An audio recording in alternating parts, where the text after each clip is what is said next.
League 206 vote, Shahid Nawaz आज़ाद उम्मीदवार 70 vote, Shaheen Khan आज़ाद उम्मीदवार 29 vote और शायान अहमद सिद्दीकी जो आज़ाद उम्मीदवार थे उन्होंने 51 वोट हासिल किए।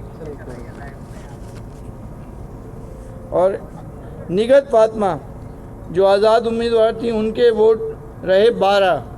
इस तरह आज NA 240 के इस इलेक्शन में जनाब मोहम्मद अबू बकर साहब मुत्तहिदा कौमी मूवमेंट पाकिस्तान के 10,683 वोट लेकर कामयाब करार पाएँ। आप तमाम हजरात का शुक्रिया। आज सारा दिन आप लोग हमारे साथ थे और आप लोगों ने बहुत अच्छी कवरेज भी हमारे साथ रही है और आप इसी चीज़ के साथ हम आपसे इजाज़त चाहेंगे। Thank you. कोई सवाल नहीं करना।